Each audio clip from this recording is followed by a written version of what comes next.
Derek Brown is a senior fantasy football analyst at Fantasy Pros and a former FSWA DFS Writer of the Year finalist. He's a Texan, a dad, he's got an epic beard, and he's definitely not afraid to make bold claims based on his research. These are his late round perspectives.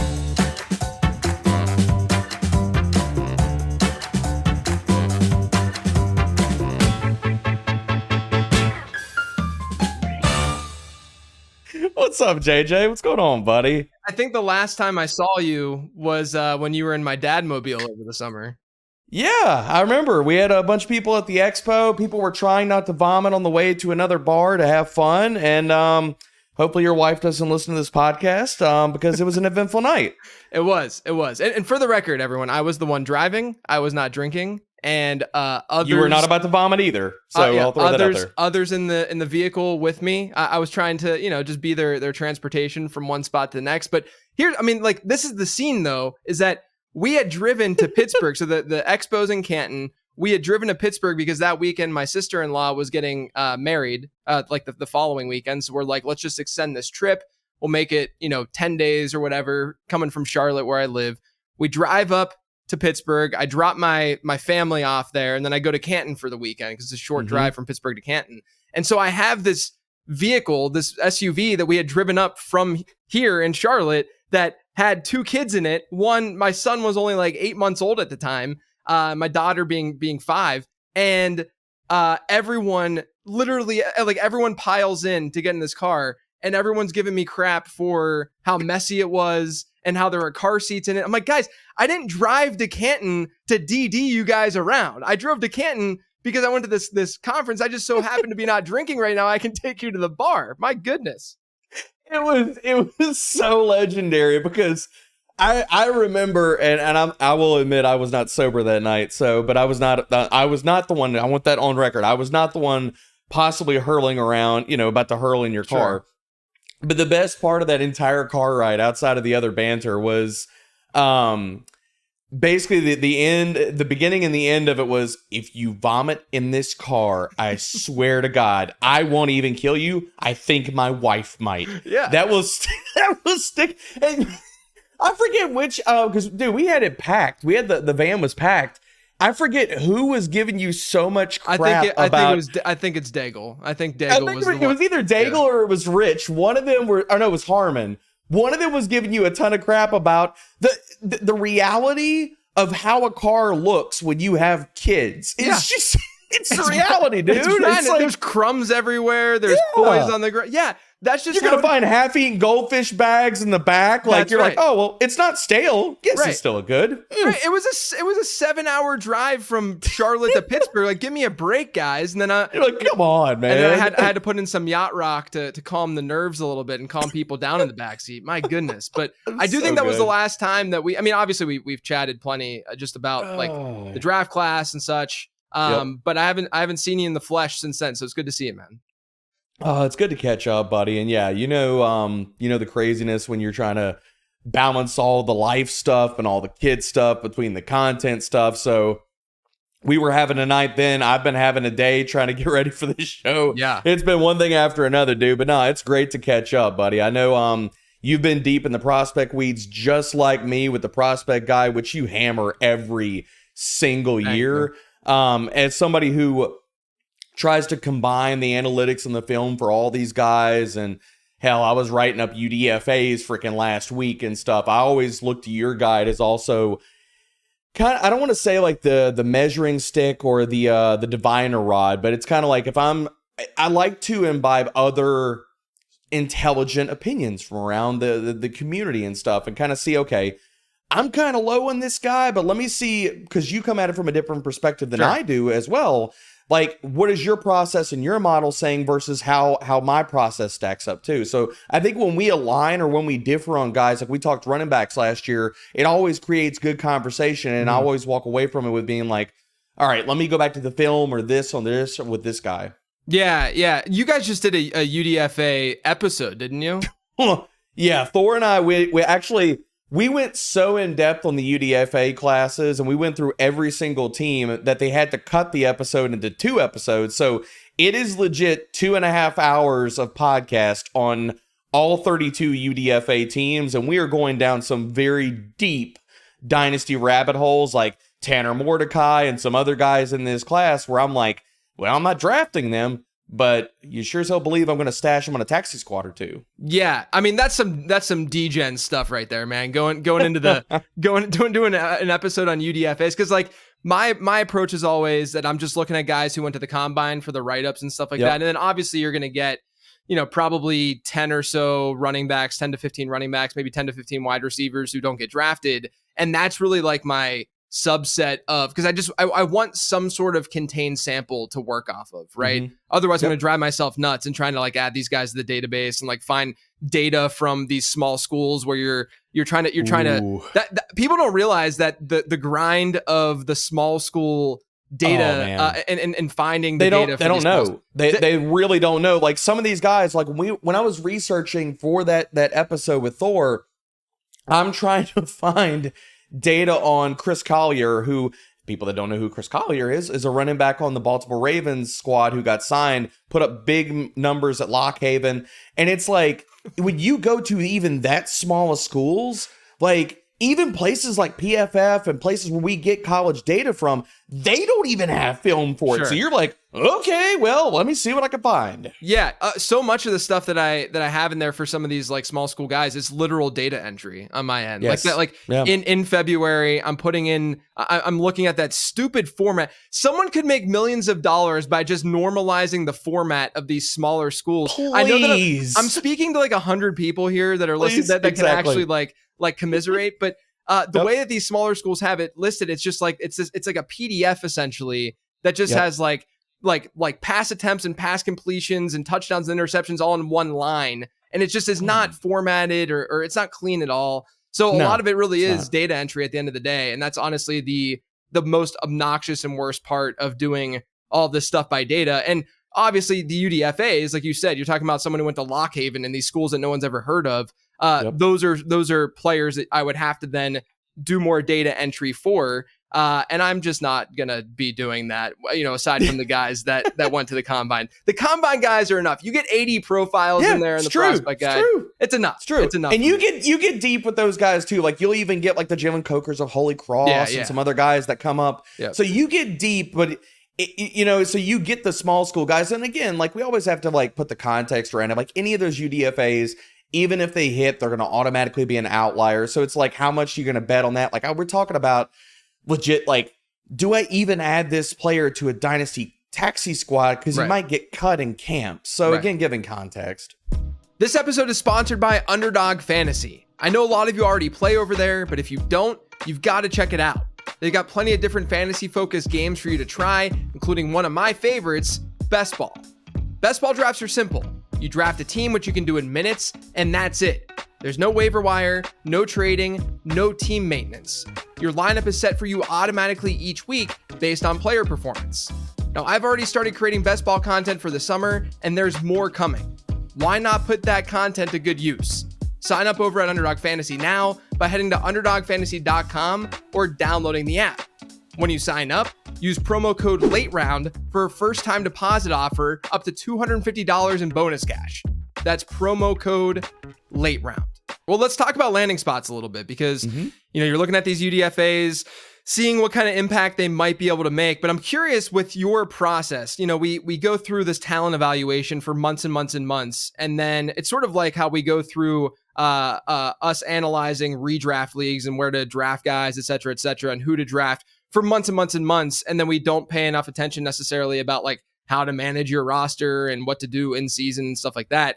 Kind of feel this a similar way with talent evaluation. We're going through this process of saying, this guy's good. This is what he can do well. This is the kind of role he can play in the NFL. And then they find their teams, and then we kind of have our rookie drafts and we move on. How important is the landing spot element to your post-draft evaluation of these players? How much does it change the way that you view these guys? I think, and every guy falls in their own bucket. I think if you look this from an eagle eye view, just a top-down approach, I don't weigh it as much for the top end guys, like the guys that get the first and second round draft capital. We know that type of draft capital is going to allow them opportunity and, again, like early opportunity and continued opportunity and chances for them to either succeed and fail. And I think that and especially if you're looking at just cherry picking names out of this class, like Rome Odunze, Ricky Pearsall, the top end names of like, oh, are we worried that much about landing spot? We see so fast that even in season, whether it's injuries or trades or what have you, or players cut the next following season, if we're looking at this from a dynasty angle and we're really playing this in that true 2 to 3 year window, things change so fast, man. So it's like, I don't want to say that I fade landing spot, but for the top end guys with high draft capital, first, second round draft capital, maybe running backs, you're even talking about a little bit of the third, but not as much. I think for the top end guys, I don't look at the landing spot as much because I'm like, if we really believe that, okay, for wide receivers, tight ends, stuff like that, athleticism matters, targets are earned, talent plays up and cream rises to the top, well, these guys are going to cut their own path. And that's how it'll go for the top end guys that get draft capital. Now, some of the lower end guys, like going into the, third, whether it's running backs in the third or day 3 guys, do I look at the landing spots more for them? Yes. I mean, I'll weigh some of that, like some of the guys just talk about process here. Like if we're talking about, the clear runways for Jermaine Burton and Eric All in Cincinnati, some of these other guys in this class, or you go even further down, Kamani Vidal, like what do we think about his runway in that backfield?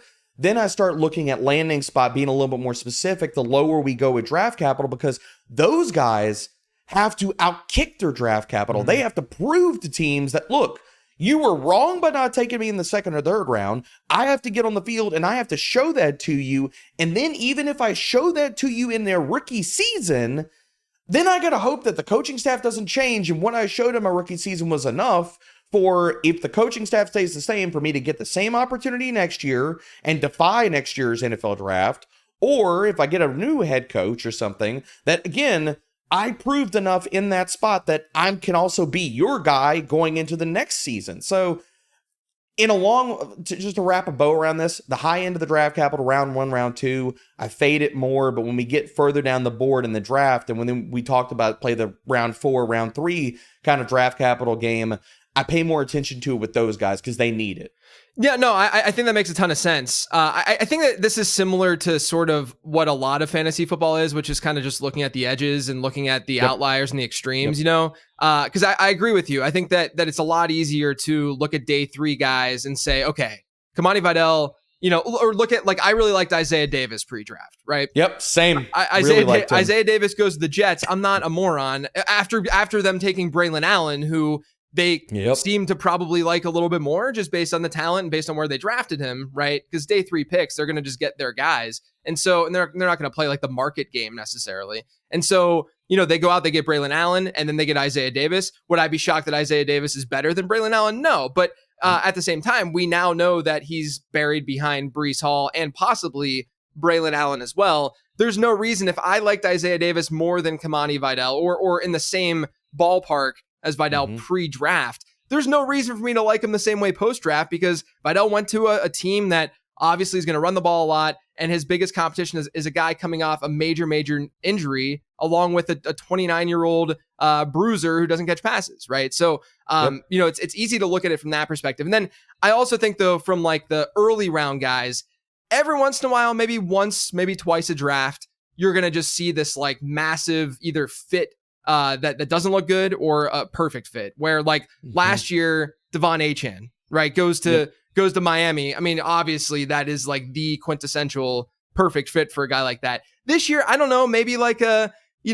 Brock Bowers, you could be a little bit scared of the fit and all of that. I understand that it's, talent wise, it's obviously there, but they're, you'll get like 1 or 2 of those, but generally speaking, the fits are going to be fine enough because we know that the talent is there. The thing I do want to say, though, about landing spot is that, like, I always try to, not that we're NFL players, because we're not. I mean, you and I are both very much dads. Yeah. I got the extra 20 pounds to prove it. Trust me. Yes. Right.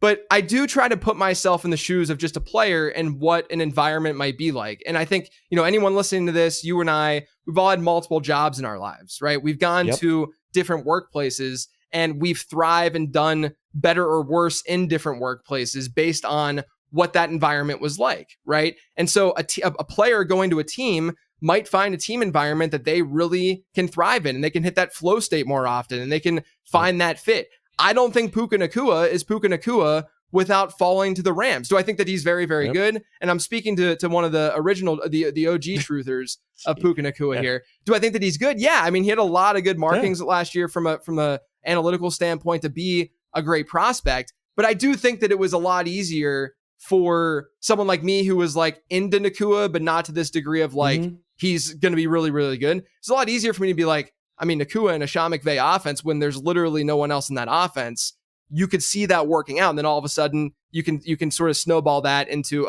positive reports. Late round dart throw. He's basically free in all these formats. Why not go for him?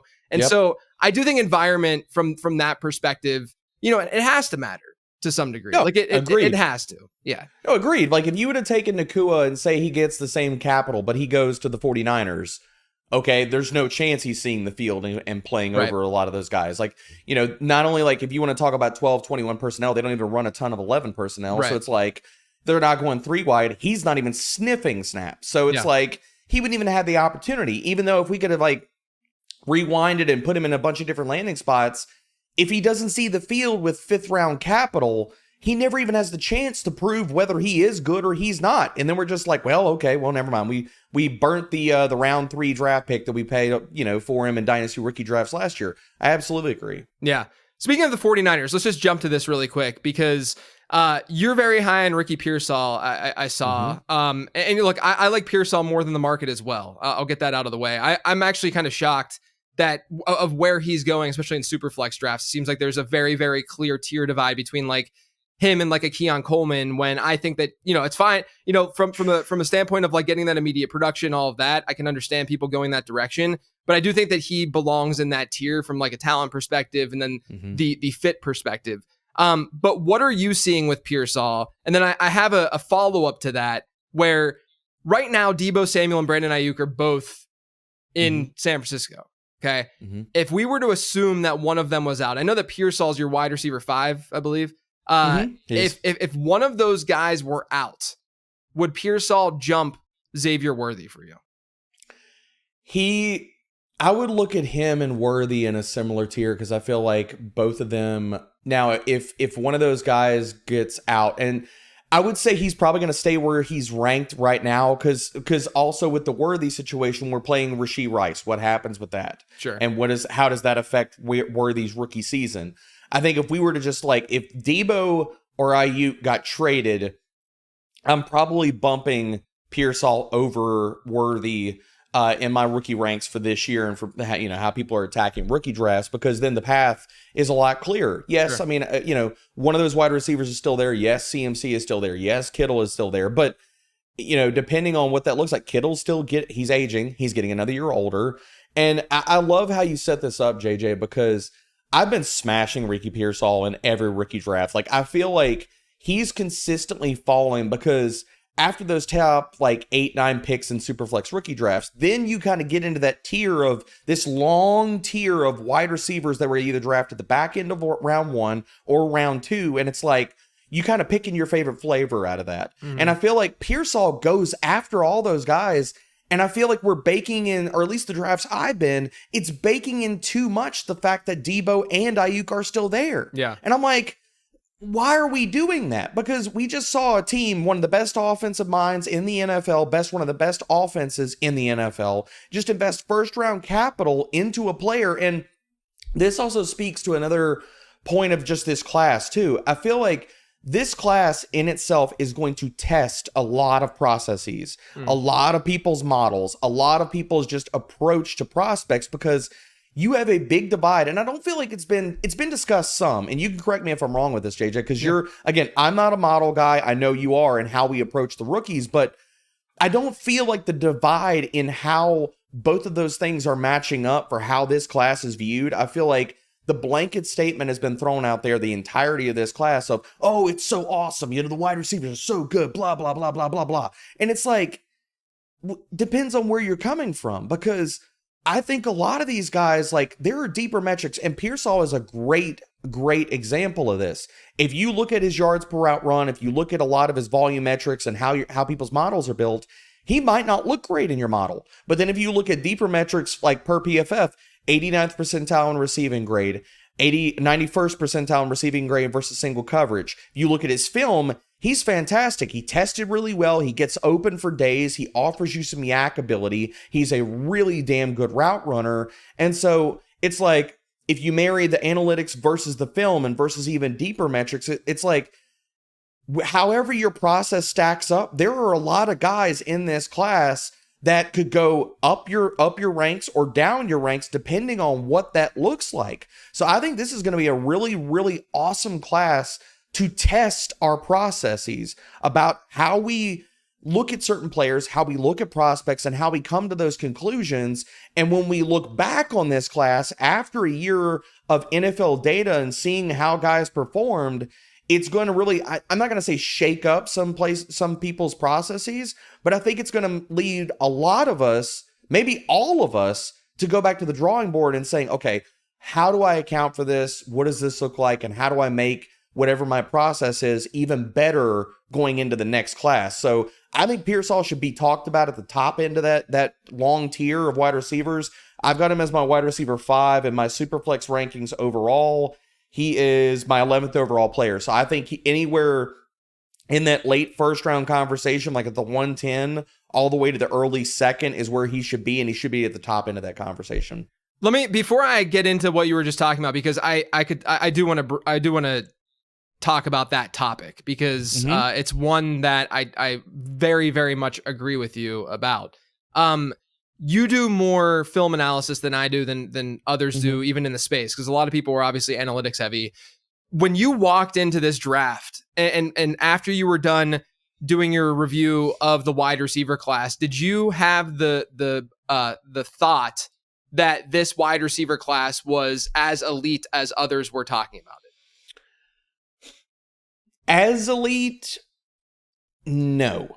In the sense of, I saw a lot of guys that there was like the top 3, and after that top 3, it really became just pick your flavor and where I could see where draft capital goes. And so many guys. Now, I will say, when I first got into this class, and I remember having a conversation with Brett Whitefield over at Fantasy Points, we talk too much on a weekly basis about prospects.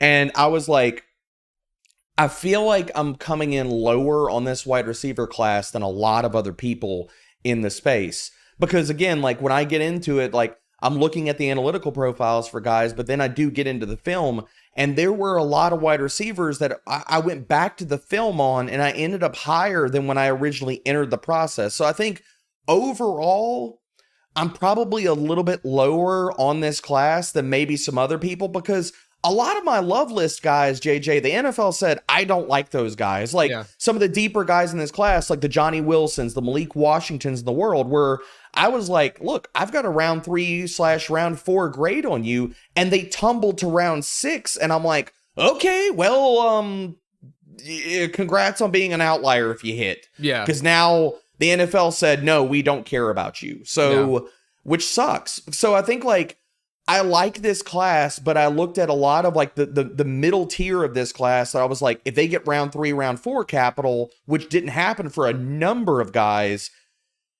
I think overall I'm probably going to be lower on this class, although I still do like it. Yeah. The reason I ask is because, you mentioned that we could see a lot of processes sort of flipped on their heads, after this season, which I agree with, because if you look at this class analytically, and I've written newsletters about it, and I've talked about it on the show, especially when it comes to breakout score. So breakout score looks at yards per team pass attempt, and it looks at it's age adjusted, looks at when these guys hit certain thresholds within that metric. And if you look at this class and the players who were drafted in the first couple rounds, if you look at day 1 and day 2 guys, the median and the average breakout scores for these players is significantly lower than most other classes since 2011.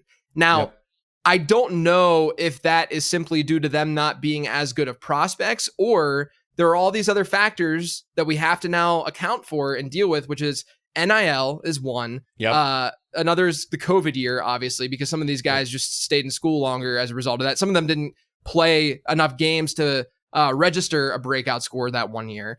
But I actually think one of the biggest things that is not talked about enough is transfer rule changes, where these guys now don't have to sit out a year. And so when you're sitting there and contemplating whether you want to be an early declare, whether you want to go to the NFL or not, you don't only have an NIL out, which is what I think a lot of people look at. They say, oh, they're just going to stay in school because they can make some money. They have the transfer out, right? Where they can say, okay, maybe I won't be a first round pick, but what if I go to this SEC school and I could be a starter there and I don't have to wait a year to go do that? Then all of a sudden I can improve my stock and stay in school at the same time and maybe even make some NIL money too, right? And so I think there's a lot of sort of factors that go into that play into that. Now, I say all that because one of the things that I saw someone bring up on Twitter over the last month or so was that this is the year that a lot of models are going to need their processes are going to need changed. And my response to that is, I don't think that a model that is properly weighing draft capital will be that destroyed by this class. No, I agree. Right? I agree with that. I think that one that is, and you hit the nail on the head with what you just stated before. If your model was too heavily weighted or more heavily weighted towards breakout age and things like that, where it comes down to the age factor, or early declare status, stuff like that. Exactly. That's where I think people will be turned on their heads, possibly. No, I agree. The people who are going to be in trouble this year, I think, are the people who are looking strictly at historical data and hits based on that historical data and saying things like, non-early declare first round wide receivers suck and only early declare first round wide receivers are good. And it's like, well, there's a lot more nuance to that, right? Like Roma Dunze, it's unfortunate that he's not an early declare hypothetically or technically, but like he's still, his breakout score was still fine. And really what happened over the last 10 to 15 years in the NFL just so happened that all of the first round non-early declare wide receivers generally also had really bad production profiles. You're looking at like Tavon Austin, like these guys who just these players who didn't look that great on paper to begin with.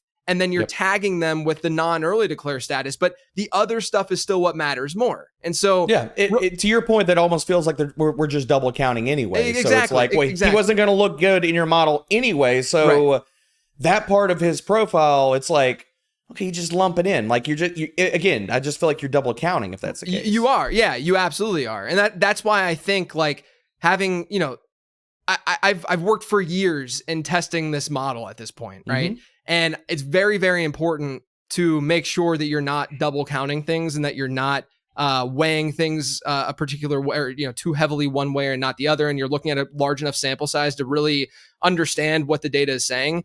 And I do think that objectively this class, looks a little bit worse in terms of how the masses view the class. But when you factor in draft capital, which is a very big weight in my model, at least, because I think it needs to be based on the things that I've tested, even if the players have, deficient areas in some places, because their draft capital was still okay. I mean, I think 11 guys got drafted round 1 and round 2, which is one of the highest that we've seen over this, since the 2011 timeframe. Because we have that draft capital, their scores are still fine. And at the end of the day, the prospect scores, all that doesn't matter. I'm not producing the prospect guide to give you a breakout score. I'm producing the prospect guide to give you a prospect score. And if the prospect score, I hate Adonai Mitchell's prospect profile from an analytical standpoint so much. Same. There are so many red flags. The good part is that he's an early declare who played with really tough competition in college. And that's really the only thing that you can say and point to analytically for AD Mitchell and say, this guy is decent, right? Analytically.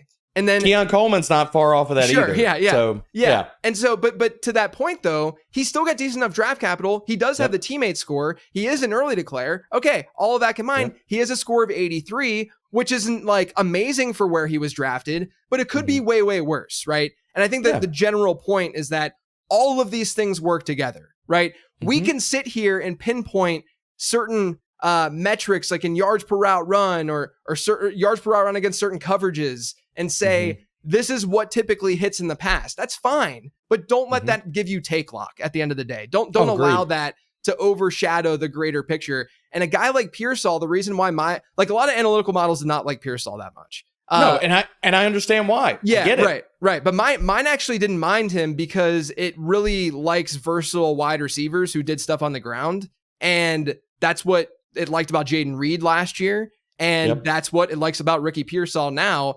Now he goes to San Francisco, a team that, I mean, who do we trust more than Kyle Shanahan to be able to deploy these wide receivers in unique and in ways that will, let their ability show? Kyle Shanahan's the guy for that. And to me, I think Pearsall would work great with Ayuk if they're able to maintain Ayuk, and then he can kind of honestly, I mean, he's not Debo by any means in terms of what he'd be able to do out of the backfield. There's a lot of jet sweeps and stuff that he could take, though. A lot of interesting ground game work that he could steal in a Debo-esque type role, all while being just an incredible route runner. So overall, I know we started with Pearsall and we went on a little tangent here, but Pearsall, I'm with you. I think that he's an undervalued player because things can change very quickly, and he has more than one out, which I like, where, Debo has the out next year with his contract. Ayuk, obviously a free agent. Maybe something happens this summer. Maybe it doesn't. But what are the odds? Like, do you really think that if one of those guys, because I would imagine one of those guys is going to leave at the end of 2024. They're not going to re-sign or keep both of them, right? Agreed. 95% chance that's the case, right? Obviously, anything's possible, but no, I absolutely agree. And the one thing I wanted to add on the end of this, JJ, was that if you look at even Debo's contract, I think the other thing that San Francisco is playing here, and I could be wrong with this, I have no source or whatever kind of spots to, but if you look at just his contract,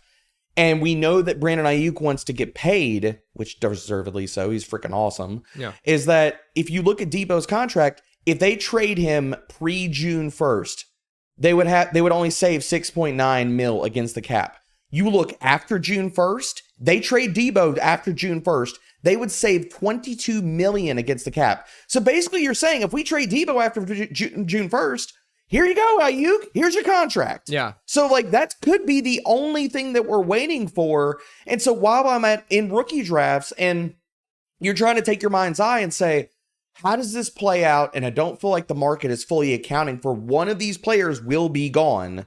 Then, okay, well then fine. I'm just going to either trade into the draft right now because he's fallen too far, or I'm going to take him.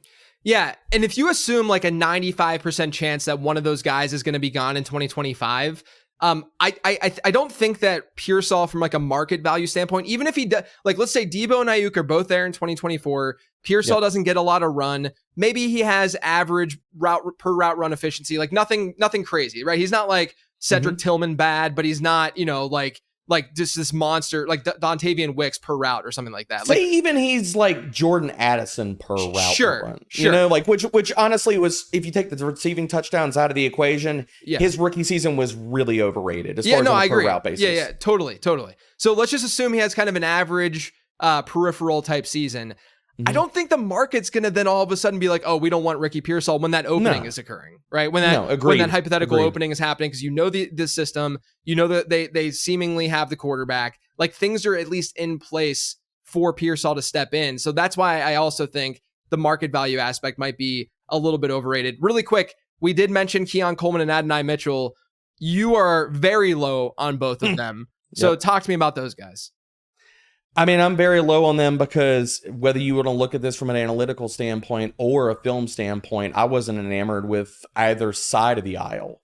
Starting with Keon Coleman, the way that I look at it, whether you look at this from a percentile or you look at just yards per route run and stuff like that, the way that I write up my primers, like I said, it's a merriment of film and analytics, but Keon Coleman, even on paper, looks dreadful. I mean, over the last 2 years, in PFF receiving grade, 79th, 148th. Yards per route run, he's 107th and 175th. If you take his per route metrics and you stack them up against Johnny Wilson, who went in the freaking 6th round, Johnny Wilson beats him at almost everything. Yeah. So it's like his teammate got drafted in the 6th round and he had better analytics than he did. And I can argue maybe even better film.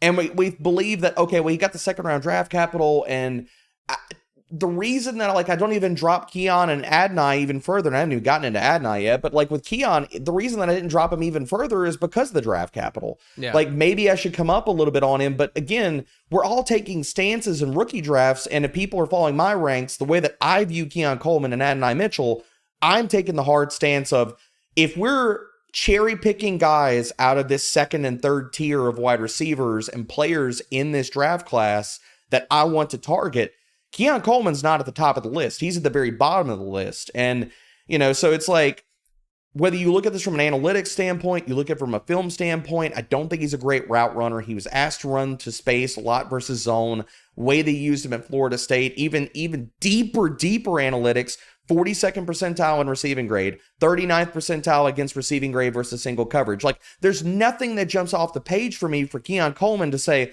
well, maybe I'm wrong here. And the same thing with AD Mitchell. I mean, I could just tie a bow on this, JJ, and say, look at anything analytically, and AD Mitchell is going to be at the bottom left of whatever data viz that you got out there for him. It's just bad. Like, his entire profile is bad. He didn't even if you want to excuse away and say, and I'm not a Quinn Ewers guy, so when we get to next year's draft cycle, if anybody's hyping up Quinn Ewers, I'm going to be out there saying, no. I'm going to Dikembe a lot of people on that.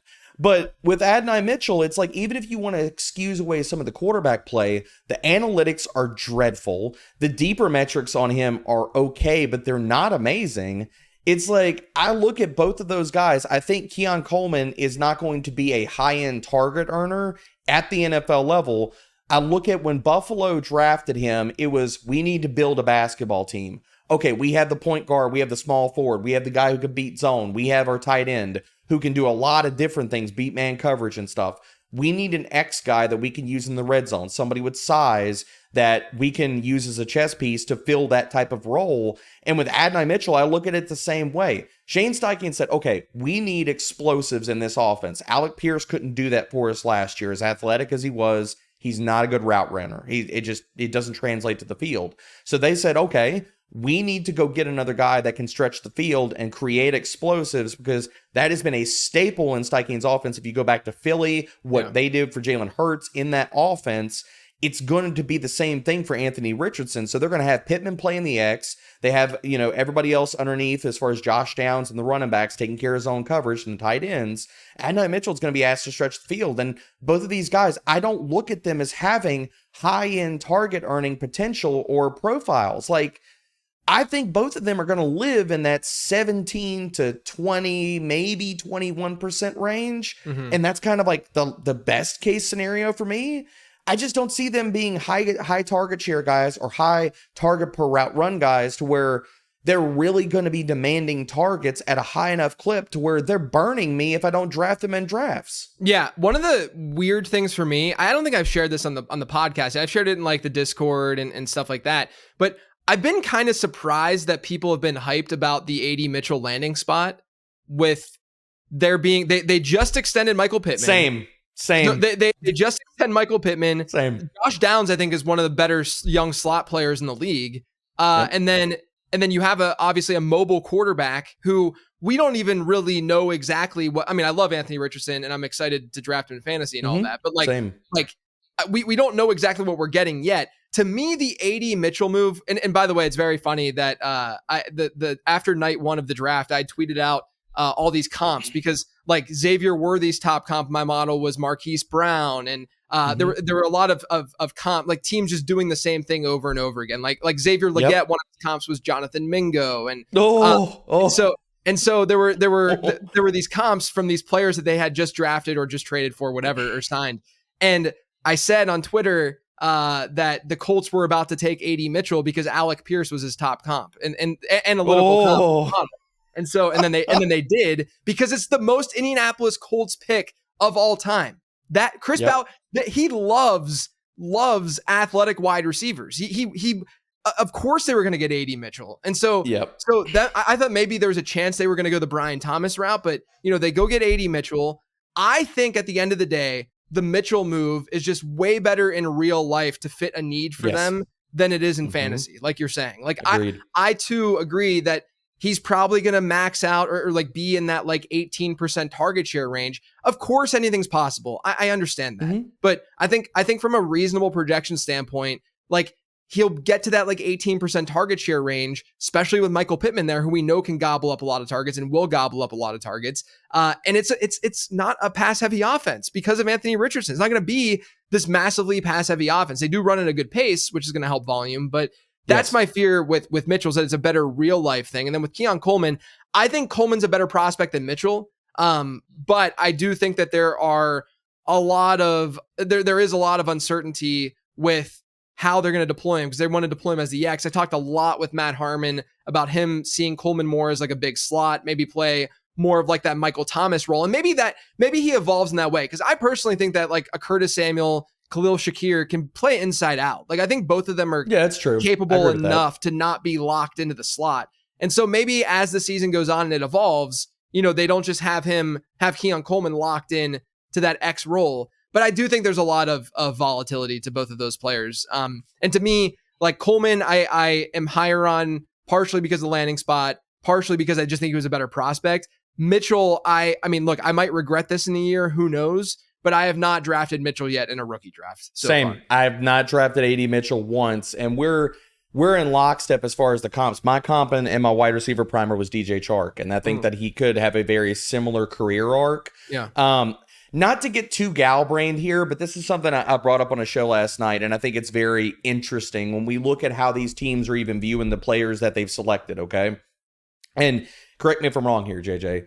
You remember last year how effusive Bean was and how all the buzz that was coming out from the moment they selected him to the moment we got into training camp about Dalton Kincaid.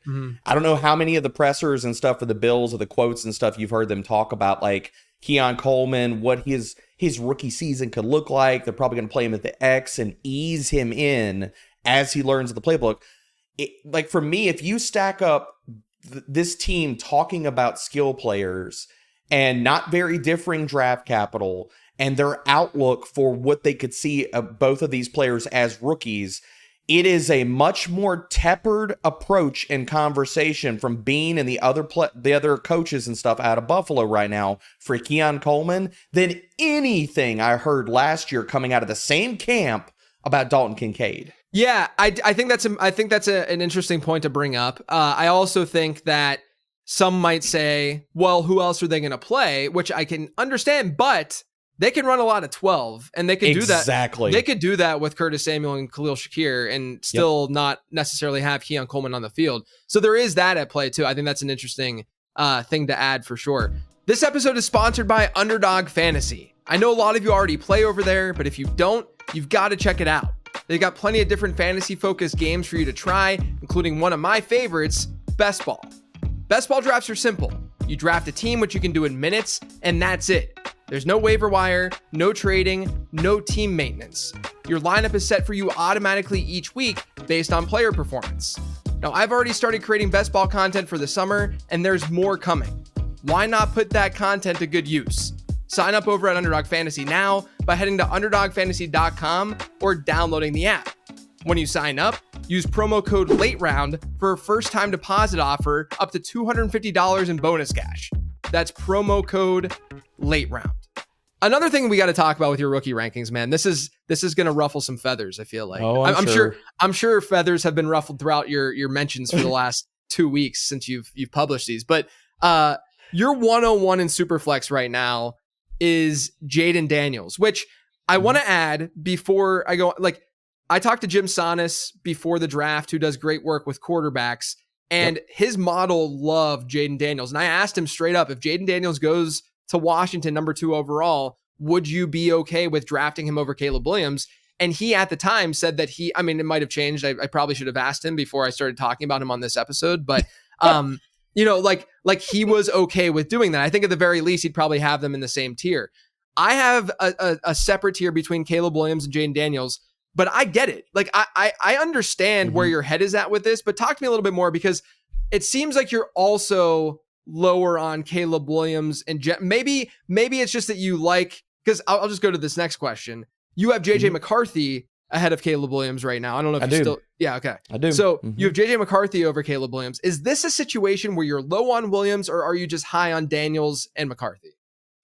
So it's funny because before we recorded the first episode of the Fantasy Pros NFL Draft Show, I called Thor the night before it, and I was like, I don't know where you sit with all these guys, because we were kind of keeping our takes siloed to ourselves so we can give them on the show, you know? And I was like, dude, I think Jaden Daniels is my QB1. JJ is going to be my QB2. I love their games. I love their games, and I love their upsides. And I said, I know when we record this episode, people are going to box it, and I'm going to immediately get all the replies, and everything's going to come at me about, oh, you're a clown. Oh, you're doing this for clicks. You're blah, blah, blah. You hate Caleb. I don't hate Caleb, just for the record. And for me with all of this is, yes, like for me, I think we were in a really, really interesting spot, JJ, with this year's top end of Superflex drafts. It's like, and a lot of this is team context specific to your roster. It's like you can make the case for Marvin Harrison at 101 if you were freaking stocked at quarterback. I think you can make the case for Jaden Daniels at 101 in the same breath of Caleb Williams. And a lot of people don't look at it that way. But if we just look at Jaden Daniels, the prospect, and people have lumped him in with a lot of like the pressure to sack rate stuff and things like that as being in the same conversation or using him in the same breath as Justin Fields. If you look at Justin Fields and say, okay, well, Justin Fields, we knew we got the rushing utility, and people can say whatever they want to about the pass game stuff, him being a terrible passer and what have you. We still got a quarterback over the last 2 seasons that produced QB5 and QB9 fantasy points per game numbers, regardless of whatever we want to talk about him as a freaking passer. And this is a quarterback. Justin Fields, when he came into the NFL as a prospect, wasn't even a rushing quarterback in college. We have a large, or at least a sample of Jaden Daniels being a good rushing quarterback in college. Now we talk about what can he do from the pocket, and he lit it up last year as far as a passer. Regardless of whatever metric I pull up, when I talk about his deep ball pass, when I talk about versus pressure, when I talk about his overall numbers, whether it's adjusted completion rate, yards per attempt, big time throw rate, even if you want to go into deeper stuff of first or next read percentage, and we're talking about how does he get through progressions.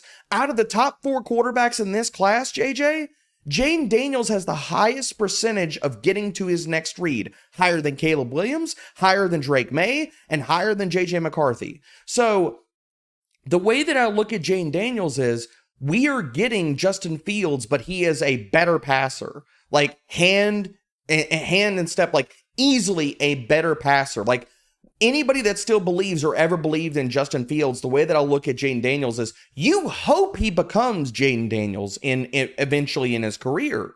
So now we're going to say he goes to Washington. He gets married with an offensive coordinator in a situation where they're going to ask him to do 2 things religiously, and he's really freaking good at them, and that's throw deep and the utilization of play action. Cliff Kingsbury at the height of his powers with Kyler Murray. Again, we're talking about, go back to Kyler Murray and what the numbers he produced as a rookie on a per play basis or a per game basis in fantasy, and he was fantastic. And I think Jaden Daniels is an even better prospect than Kyler Murray was coming out. So if we talk about all those parts or pieces, yeah, I think Jaden Daniels looking at the rushing floor, and everybody loves to talk about his rushing and, oh, well, he could get hurt and he's slide and all these different things. And it's like, dude, come on. Do we not believe that that a guy can learn to slide instead of running into tackles that he should not be taking? Or we not believe that a guy has common sense and can learn how to run out of bounds? A lot of that is him pressing and saying, I need to go make a play on a per play basis and saying, okay, I'm going to take off with it. Maybe it's not the best decision. Maybe I need to make more business decisions in my life on the football field. I'm not going to say that he can't make that, but that's also the other thing that everybody like talks about or clowns about. And I'm like, okay, do we really not believe that a guy can learn how to slide on an NFL field or run out of bounds? Like, yeah. I'm not that worried about it. So yeah, I think Jaden Daniels, we're looking at a guy that if he starts this is reflected in my redraft rankings already. If he starts every single game this year, lock it in. He's a top 12 quarterback. his rushing and the passing upside, he will be a top 12 quarterback. I said the same thing about Anthony Richardson last year. He was on his way to doing that before he got hurt. And I'm saying the same thing about Jane Daniels because it's the rushing ability, man. Like, regardless of whatever he does as a passer, and he's better than both of those guys as prospects as a passer. So let me ask you this. If you have Daniels, I think McCarthy versus Caleb is the interesting thing when it comes to market value, right? So I did a study this offseason, talked about how quarterback value from year 1 to year 2 in Superflex leagues, the guy has to really, really suck for him to lose significant value. Like Bryce Young bad, right? Like even Justin Fields, Zach Wilson, Kenny Pickett, they all like maintained value for the most part from year 1 to year 2, which is why I think going with Daniels is pretty intriguing because you get a look. Like if you think he's a more volatile passer, let's say, or what have, like if someone believes that with Daniels versus Caleb, at least with Daniels, you know you're getting that rushing upside. You know that the ceiling is probably a little bit more intriguing from a fantasy perspective, not necessarily a real football perspective. So you could get like a free look year 1 because if he does not, like you have an out after the first year is over, after his rookie season's over.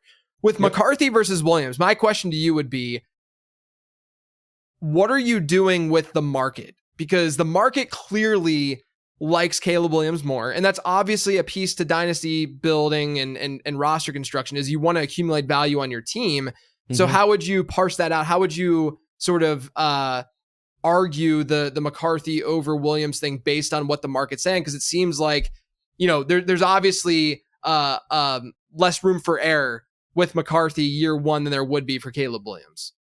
Yeah, there is less room. And I think in a lot of instances, the way that I've approached that in rookie drafts where I've been up high enough at the 101 or the 102, and I've been in this situation, a lot of spots I've either said, okay, and I have drafted Caleb Williams at the 102 in a different spots because you know as well as I do, we're playing portfolios, you're playing in 10, 15 leagues, you want exposure to a lot of different guys. And you don't have the 101s and you might play 15 leagues and you don't have the 101 only in one of those leagues. So it's like, I want to draft him in one of these, like we're having fun. But I think in a lot of other spots where I've had the 102 and I have seen Marvin Harrison Jr. go at the 101. And so Caleb's just staring at me. In a lot of instances, I've just tried to trade back. Because if I'm like, okay, I like JJ a ton.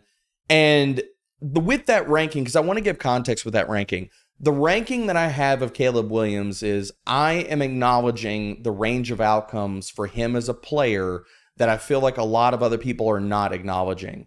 Like, he was amazing, Superman in freaking 2022. Yeah. But we cannot explain away some of the bad habits and some of the things on his tape and in his analytics in 2023.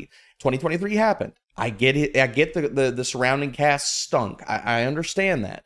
But then also, we talk about just from a play perspective, these bad habits that he's accrued and stuff over the last year. It's like some of that stuff, when the game gets more complicated and the game speeds up and he goes to the NFL, do those things still continue to rear their ugly head? Right. Does it not? Is he play better within structure? Do these things kind of like fall back to the wayside and we see nothing but 2022 Caleb Williams? So for me, I think the range of outcomes for Caleb Williams is a lot wider than a player like JJ McCarthy, who I think he's the easiest projection out of any quarterback in this class. The easiest pro-ready projection. And the other side of his game, and the reason why I like him as much as Caleb Williams in this class, and I have him ranked actually over, is I think the projection is easier. And I think he offers just as much. And I know that people are going to hate this, but he offers the same type of off-script ability. He offers the same ability when the play breaks down. And I would charge anybody, go watch. And the box score numbers are not there, definitively. I'm going to say that to begin with this. The box score numbers are not there for JJ in terms of seeing that a ton as much as you saw it with Caleb Williams in the entirety of college. But if you go watch them versus Nebraska in 2023, same type of stuff. You'll see off script. You'll see him making plays outside the pocket. You'll see, and there's few clips out on social where people like Dan Orlovsky and other quarterback evaluators and stuff have shown clips of JJ making these awesome off script ability plays. And it's like, oh, well, they don't get the hype. If Caleb would have done the same thing, people would be tripping over themselves to tweet this. Yeah. But because JJ McCarthy did it, and we're supposed to hate JJ McCarthy, we are not going to tweet that or give him his flowers when he does some of the same stuff. Did he do it to the regularity that Caleb Williams did? No. Can he still do it? I firmly believe that. And the other thing that gets undersold about JJ is he's athletic as all get out, JJ. Like okay, so there were rumors of him running 4.4s and 4.5s in practice. So that is not confirmed, but you want to know what has been confirmed. He ran the 6th fastest freaking 3-cone at the combine amongst all the skill players. So that athleticism is there. And just because he wasn't asked to do this at Michigan as much as Caleb was asked to play superhero and put the cape on, I think that JJ can put the cape on just as much as is needed, and we're going to see a better NFL player because the per play metrics for him, if I were to just tell you, with taking the name of it out of it, that JJ McCarthy, that we had a quarterback that people did not want to like in this process, that if you even look at his per play numbers, he was 10th in PFF passing grade. He was 4th in adjusted completion rate. He was 11th in yards per attempt. He was 4th in adjusted completion rate versus pressure. His third down numbers were amazing. And he was 3rd in deep ball completion rate. If I took the name JJ McCarthy out of it, people would say, oh, those must be Caleb Williams numbers. Right. They're not. They're JJ McCarthy numbers. Sounds like you just think that McCarthy is a great value. Do you think he's like the best value in Superflex right now? Because he goes... Yes. Yeah, okay. Because he will go sometimes... I mean, I've seen him fall all the way to the 110, the 111 in some Superflex. And these are not like just schmo leagues. These are industry leagues. Like he's falling to the 110.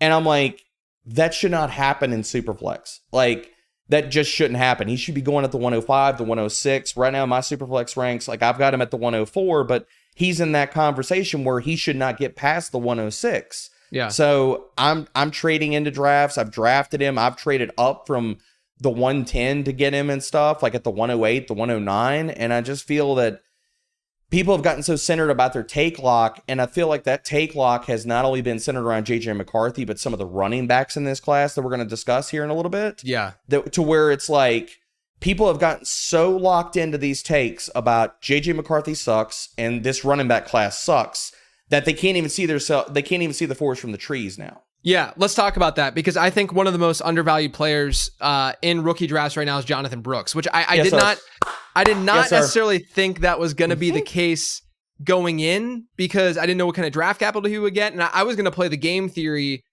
thing a little bit with the ACL and not knowing how his value would appreciate year over year. The fact that in Superflex drafts, you can sometimes get Jonathon Brooks in the early second is insanity to me. In my prospect model, in the Zap model, he comps from a score perspective, not stylistically or anything.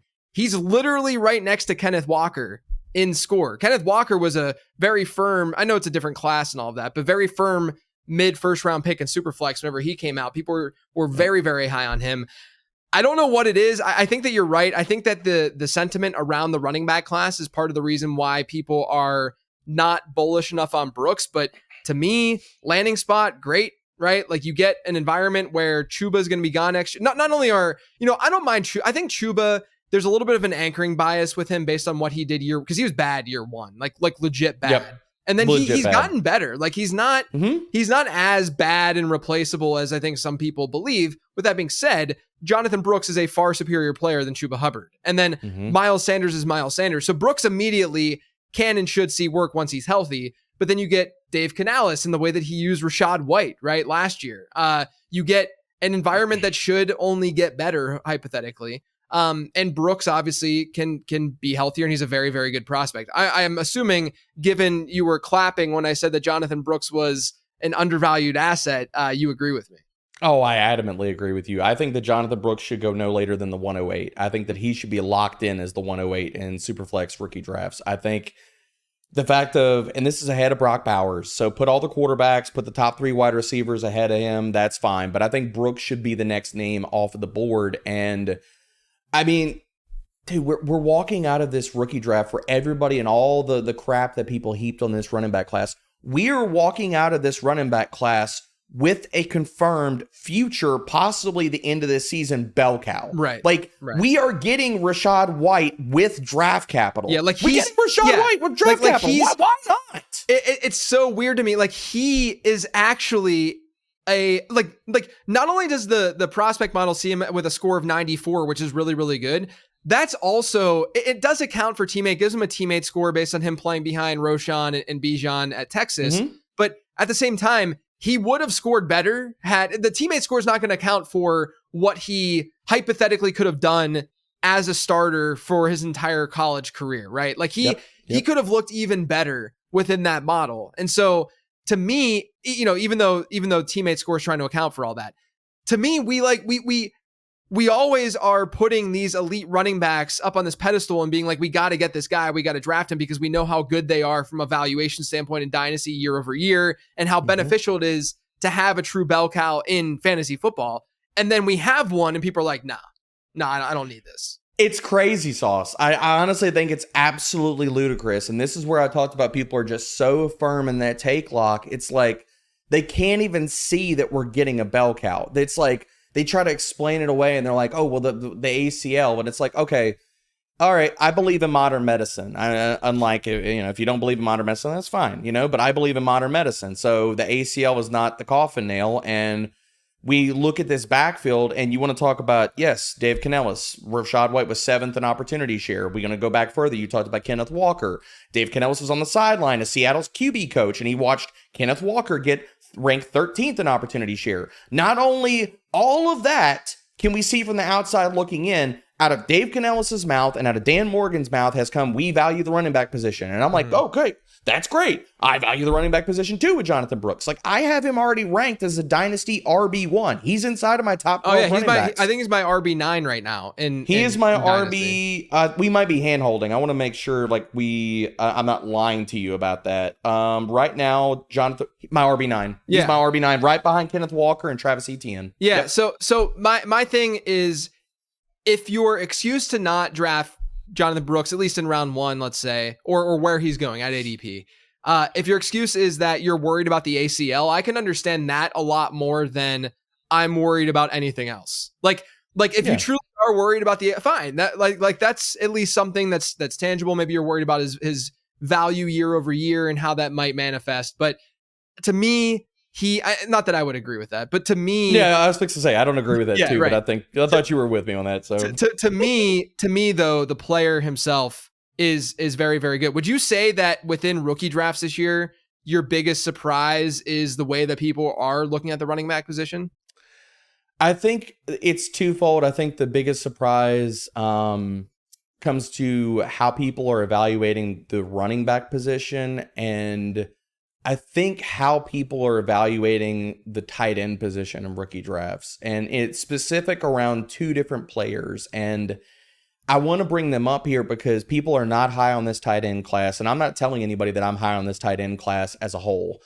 But for the life of me, I do not understand why you're going to pay up for Brock Bowers in a rookie draft when you can get Ben Sinnott or you can get Eric All way after they should be going in ADP. Like, Ben Sinnott falls to the end of the 2nd round, held the 3rd round in a lot of rookie drafts. Eric All was in the 3rd round, held the 4th round in a lot of rookie drafts. And to me, I look at those are absolutely wrong for a number of reasons. Like with Ben Sinnott, it's just crazy. Like, he gets 2nd round capital. You look at all the parts and pieces from an analytics point that we love, JJ, and it's like, okay, he was top 10 in yards per route run and receiving grade last year. He was 4th in missed tackles forced. He gets 2nd round freaking capital. And I'm sorry, like, if you think that the Washington Commanders just spent 2nd round capital on a freaking fullback, you need to go get your head examined. Yeah. Like, that's not even the case. So looking at him, and then we look at Eric All, and one of the things that I think is so interesting when we look at him, and going back to the injury stuff, is that people conflate hit the back injury and the ACL. They talk about them in the same breath, and I feel like it's wrong. And the reason I feel like that's so wrong is because we've already seen him come back from the back injury. He sustained that in 2022. He came back and he was motoring along. And my take this entire time, JJ, is that if Eric All would have played all the games, never tore his ACL, he would have been the tight end 2 in this class, would have been hyped. People would have been excited to draft him because, again, going back to the analytics, it's like if you look at a market share perspective when he was on the field at Iowa, fantastic. You look at deeper stuff, he was top 10 in yards per route run in each of the last 2 seasons where he garnered at least 20 targets. Okay, he's checked all those boxes. Last year on a per target basis amongst all guys with at least 10 man coverage targets, and this is something that I highlighted when I was so freaking high on Sam Laporta last year, Eric All was 8th in PFF receiving grade and 1st in yards per route run last year against man coverage. And we have tape to confirm that he was going to test and be a good athlete. And I've already tweeted that out, so I won't even go down that rabbit hole. But with Eric All, it's like, okay, he came back from the back injury, proved that the back injury was in his rearview mirror. He was on his way to smashing at Iowa, has a wonderful analytical profile, and he still got 4th round capital. And yet people are saying, and the landing spot is freaking fantastic in Seattle. Yeah. I mean, in Cincinnati. Right. And yet people are like, nah, he sucks. Like, I'm so worried about it. It's like, I just like all those parts or pieces don't make any sense to me at all. Yeah. Very interesting. Who do you think from this rookie class is going to surprise us in redraft this year?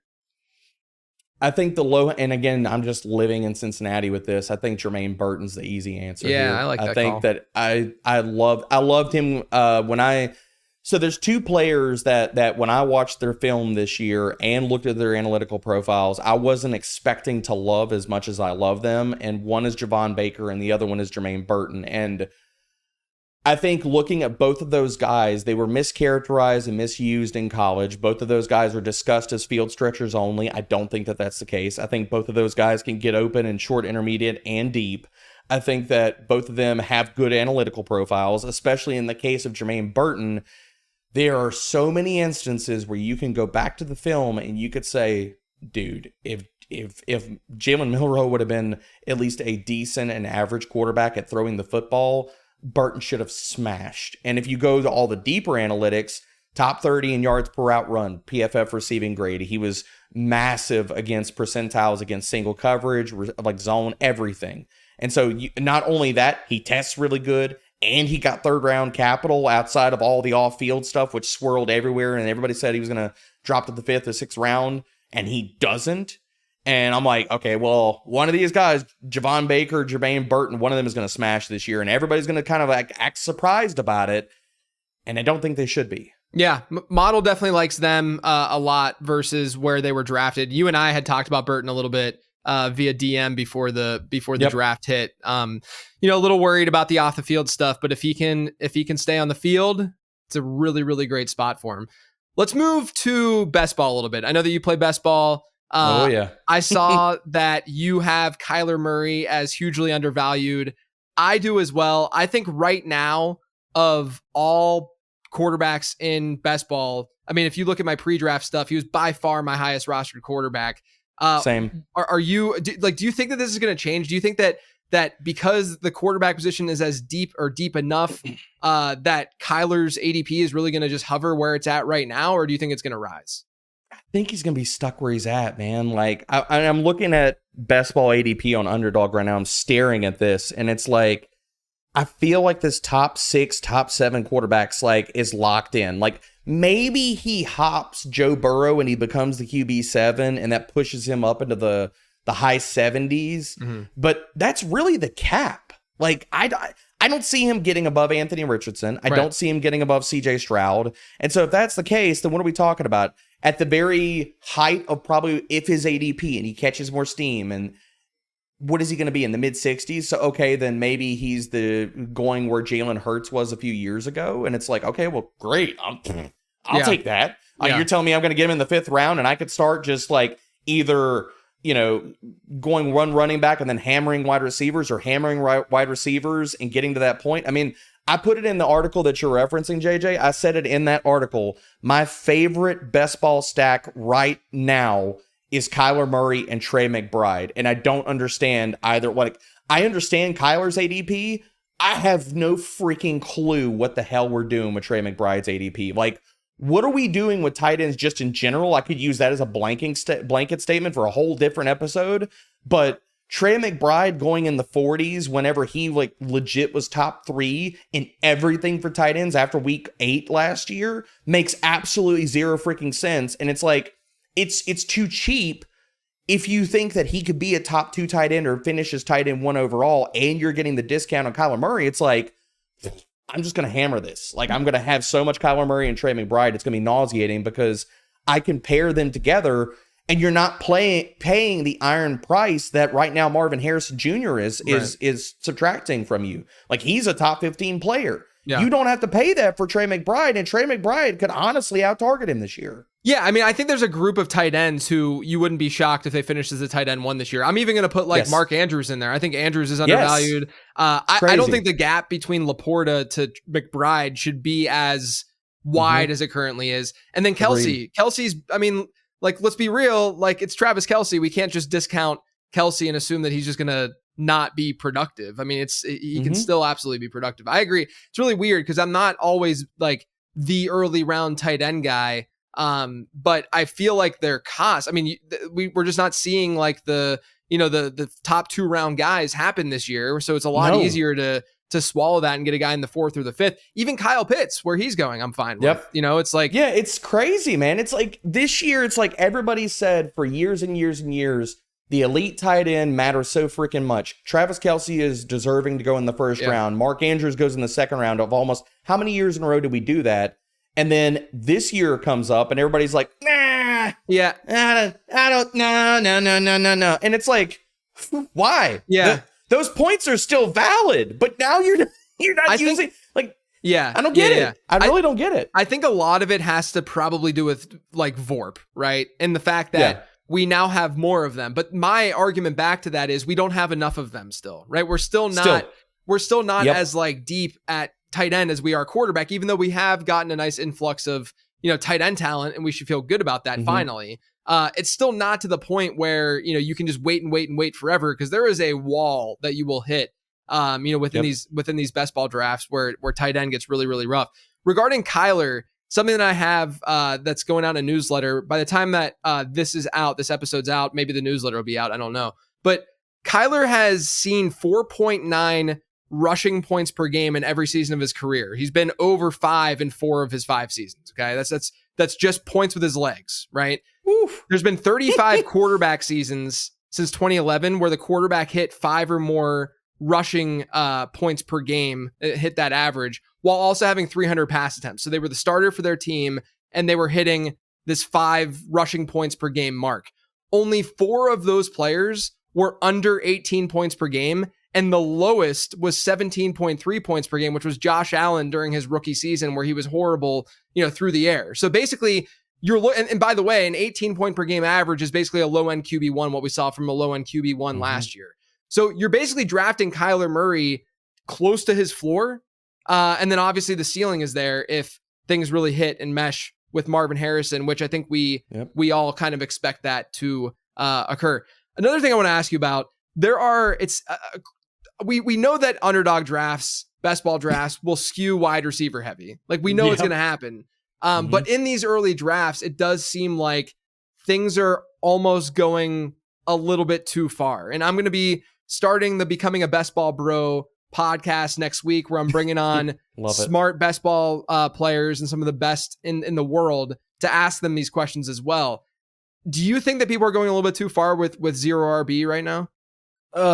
I've honestly felt like that from the underdog perspective for the last 2-3 years. And it's like, we have such a young format with best ball. And I feel like all of our takeaways we always go back to, we're looking at small samples, and one season, if you're looking at from data points and building and structure, adding in all the context of injuries and how the year played out, 1 season, 2 seasons, it's still a small sample of what's the best structure to draft and things like that. There's so much layering and context that goes into that. Yeah, I mean, I think we've honestly gone a little bit too far on it. And I think we've pushed the running backs down to the point where it's because I know you stare at these drafts when you're in underdog drafts just like I do. It's like, okay, what's the edge? If everybody is pushing this hard in one direction, how do you counteract that? In some ways it's like, well, you can't counteract it too much or you get lost in the tidal wave of wide receivers and you look up and you emerge and you're like saying, okay, well, now it's round 5 and receivers are just woof, so I think it's twofold. I think we have gone a little bit too far with the running backs in the sense that the divide is too large from that like RB2, RB3 range and guys getting pushed that far down. Like, I mean, we can talk a number of guys on here, JJ, where it's like crazy good volume projections and you're getting running backs in the 70s, the 80s, the 100s that can outpace that if we're building best ball rosters, it's like, yeah, like they're really good, but are we going to get the difference maker guys at the top, like the CMCs and looking at advance rates and what it can be, the true bell cows of Brees and stuff like that? So I do think we've gotten a little bit out over our skis about all of the running back hate. Yeah, it's kind of interesting because you have to play the game, right? On Underdog. Yep. Like you can't just be like, oh yeah, these running back values are so great, so I'm just going to keep gobbling up running. Well, then you're going to look pretty rough at wide receiver because people aren't stopping at wide receiver. And like in your managed leagues and stuff, you're drafting and you can kind of do that where you're doing the opposite, if you will. Shout out Paul Charchin who did that years and years ago and created that, and I think it was Charch who did that. But yeah, like the idea that you could just gobble up a bunch of wide receivers instead of running backs while everyone's gobbling up running backs, that's fine because eventually in your home leagues and in managed leagues, teams will start to take the other position more because you have limited bench spots and you need to fill that. In best ball, you can go with a ton of wide receivers and get away with it and be okay with it and have a pretty fragile lineup and have 4 or 5 running backs and get away with that if things sort of break your way and you're going with like a higher variance look. The thing that I see though is that there's 2 guys in particular who I think are not being looked at as bell cows at all when I think they kind of are. And that one of them is Rachaad White, who is currently going in like the early 5th round in a lot of these drafts where like I don't really see a big difference at all between like a Rachaad White and a Josh Jacobs. If anything, you could argue that Marshawn Lloyd is a much, much bigger threat to Jacobs than Bucky Irving is to Rachaad White. I know situation's a little bit different and all that, but to me, I just don't see why. I don't understand why there's a gap between that. And then Isaiah Pacheco's interesting to me too, because we saw him get more receiving work last year. They didn't really do much either at the running back position. And so where's that competition going to, like, what's changing for Pacheco? To me, those guys should be like, those 2 guys in particular should be like 3-4 turn players versus the 4 or 5 turn guys that they are. And that is one of the more glaring, like, that's where the market probably has this a little bit wrong. But then you get into the ambiguous backfields and such, and that's where there's just a lot of value there, right? And like, you don't want to draft them much earlier because you can get this value late and you still need to get your wide receivers. But there's a lot of interesting ambiguous backfields that are out there that you can target right now. Do you have any favorites that, guys that are sort of in that like that teammates together in that like RB20 to RB40 range? I do. And to add on top of your last point too, I adamantly agree with you about Rachaad White. I'll also add Joe Mixon, who is going right next to him, as to say he should be going in the 30s. If both of those guys should be going in the 30s. So I very much agree with that take. But yes, as far as the ambiguous backfields, I mean, looking at where these backfields could sift out, like, I don't understand kind of what we're doing with Zamir White. Like, he's in the 70s, but they didn't add anybody. Like, he legit was averaging over 20 touches per game. He was, and I know it was only a 4-game sample. So again, like, the full season pace stuff, but I have a hard time believing it's like, does he not get 300 touches in this offense, considering what he did last year and really did nothing change? Like, Dylan Lobby, we really worried that much about Dylan Lobby, who went in round 6, who probably is not even the preferred passing down back in that depth chart. That's probably Amir Abdullah, who still didn't even get on the field last year when Zamir White was the guy. But targeting, so like looking at, and he's the low-hanging fruit because he's at RB21, but I want to bring him up because I think he's undervalued. But as far as the other ambiguous backfields, like, why are we letting Jalen Wright go all the way to in the 145s? Like, it takes one injury to either, like, his out is just one injury. His out is one injury or things change for Raheem Mostert or Devon Achane. Right. If if one thing happens and a domino falls and he's the number 2 back in that backfield, we just saw this play out last year. Mostert and Achane both 8. So why is he slipping to RB 44 in the 145s? That makes absolutely zero sense. And I could carve out the same guy that, and I know you've talked about him on Dynasty Pods and stuff, but talk about ambiguous backfields and nobody wants him. Why is Jaleel McLaughlin being left for dead? Yeah. Denver did nothing to address that backfield outside of grabbing Audric Estime, who profiles on early downs. Right. So really what? He's the direct handcuff to Javonte Williams? And Javonte Williams last year was not the tackle-breaking stud we have come to love in fantasy and just as a prospect over years and years and years.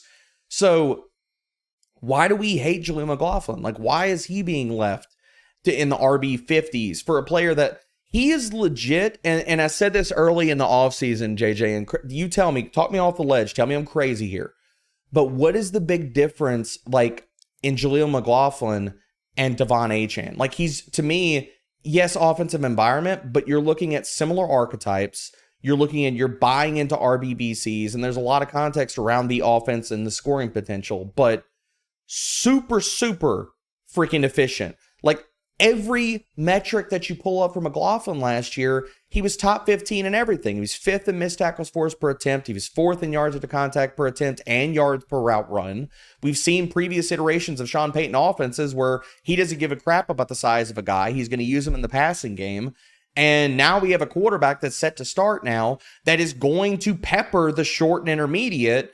And yet, Jaleel McLaughlin in this ambiguous backfield is being left in the RB50 range for dead, like he's some low-hanging handcuff that doesn't even matter. And I don't really understand that. So I think there's a lot of different ways to go, as well as I'll bring up one or two other guys here. Devin Singletary at RB35 with his volume expectations. Yeah. I don't even care if you hate the Giants. That is just crazy sauce to me. Like, he's going to play all the snaps. Unless he gets hurt, he's going to outpace that. Like, legit, we could be talking about this year's Rachaad White in that instance. Go ahead, JJ. Well, no, the thing with Singletary that I think is interesting is that you could even, because I think Singletary is great to target and go after as like an RB3 type for sure. Yep. But you could even, not on the same team, but you could go after Tyrone Tracy if you want to too, just to, because it's not, the cost isn't significant at all. Tracy's going way late, even still post draft. And so it's one of those things where, like, you know, don't capture backfields in the same team. But, you know, if you want to, if you're into Singletary, you can easily hedge that. Very easily hedge that if you're doing a whole lot of drafts with going with a guy like Tyrone Tracy. Let me ask you this. The Tennessee backfield. Ooh. Do you have a favorite in the Tennessee backfield? I don't, and I know it's probably wrong. I feel like with so many of these really juicy, ambiguous backfields, I feel like I'm avoiding the Tennessee backfield right now based off of cost and based off of, I don't feel like I have a really good read on that backfield at all, because I feel like if Tony Pollard bounces back from what we saw, or hell, even if he's just the guy we saw down to the back end of last season, he's going to be better than what people think.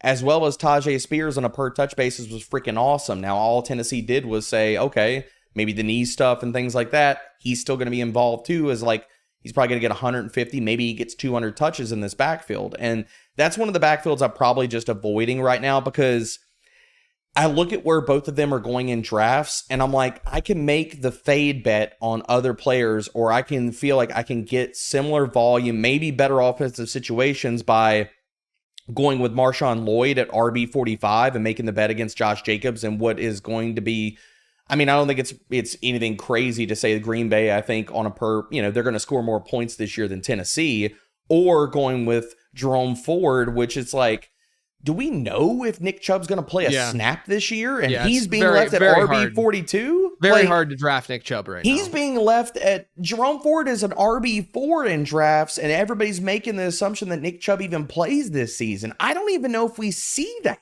Yeah. So it's like, when I look at all of those other situations, and then I look at Tennessee, I'm just like, crap, I'll just take the value elsewhere. Yeah. I see almost, I mean, is Cincinnati intriguing to you with Moss and Brown, or is that another one where you're, or is the environment good enough where you're cool with targeting that? I'm good with targeting them. I think that becomes a situation of they have to slip past their ADP. Like if I can get them, 6-7 picks around after maybe where they slip in a draft where, people just aren't looking at it and, Zach Moss falls or Chase Brown goes. That's where I think I'll get exposure to both those guys in a situation where I think if Cincinnati really keeps, if they keep T. Higgins and he's also not a guy that gets traded, we could just see Cincinnati, finally or continued, however when you want to look at it, continue to lean into the passing game and maybe have even better returns because Tyler Boyd has been a player who his efficiency has been dipping off and cratering for the last few seasons. So now we get 3 wide receiver sets that are going to feature Jamar Chase, Jermaine Burton, and T. Higgins. And in that kind of ilk, I think we get a lot of Chase in the slot this year. I'm more likely to just invest in the aerial attack in Cincinnati more. Yeah. All right. Before I let you go, give me a couple other guys that you're targeting right now in these drafts. Oh, best ball. I mean, I said, look, my favorite stack right now is Kyler Murray and Trey McBride. Some other guys that are percolating. I mean, I mentioned Jaden Daniels a few different times. Zay Flowers, again, I have to bring up a wide receiver here because with how high wide receivers are going in drafts, it's almost, you're kind of playing the game of, I mean, he's wide receiver 25 or 30, but he's still going in the 50s. Yeah. So it's like, he's not that great a value, but I am very enamored in Zay Flowers. Again, I just think that this is an easy, strong bet to make. I mean, if he's going in the 40s, that's fine. I think he can outpace it at wide receiver 25. Like, looking at, again, even if you knew nothing else, JJ, and you said, I just want to make a bet on a sophomore wide receivers and sophomore wide receivers that had the draft capital, flashed in their first season, are really strong bets to make. You could just take that and walk away from this and say, I'm going to draft a ton of Zay Flowers. Yeah. But if you also look at what happened last year, like whenever Andrews was on the field, he was 18th in target share. He didn't get any end zone or red zone usage, and that's why it's like he wasn't scoring a lot of points. But when Andrews was out last season, so weeks 11 through the rest of the season, including the playoffs, we saw Zay Flowers in the first 10 weeks get 1 freaking end zone target. After Andrews was out after week 11, he got 6. So I think this year, as well as talking about Odell Beckham Jr. is gone, now we're talking about, okay, Rashad Bateman's going to be in the starting lineup, probably a full-time player. If he's not, then what are we looking at? Nelson Aguilar? Yeah. Or Tez Walker? They're not target-demanding guys. Right. So does this passing attack now, with Todd Monken dialing up some more passing volume because the pace has gone up a ton in Baltimore, you're telling me that maybe this passing attack just truly condenses around Mark Andrews and Zay Flowers is just eating a 25-26% target share on a weekly basis? Okay, then he is being massively, massively undervalued. Yeah, I like that call a lot, man. D-Bro, it was a pleasure, as always. Why don't you let everyone know where they can find you and your work? Oh man, everything has been and still remains over at Fantasy Pros. All my rookie stuff is already out. I've got Dynasty Outlooks that have been added to I've got 80 plus skill players written up, even UDFA guys. All the Dynasty positional primers are live on the site right now. Thor and I talking about just putting a bow on this draft cycle. We just produced a 2.5 hour, cut into 2 episodes on 2.5 hours straight on UDFA. So everybody go check that out if you're looking to fill all your Dynasty Taxi squads. And JJ, I greatly respect your work, man. Anytime we get to chop it up and just shoot the shit, man, it's an awesome time. So thanks for having me. Yeah, man. I really appreciate you and the time that you gave. Perspectives. As usual, you can find my work over on lateround.com. Prospect guide, all done. I'm not touching that thing again until next year. And then also the late round draft guide will be ready for pre-order soon. And then next week we have Becoming a Best Ball Bro starting. So a lot of fun stuff. And then also I did release my redraft rankings on Patreon this week, which includes Best Ball rankings. So you can get that CSV and upload it over to Underdog.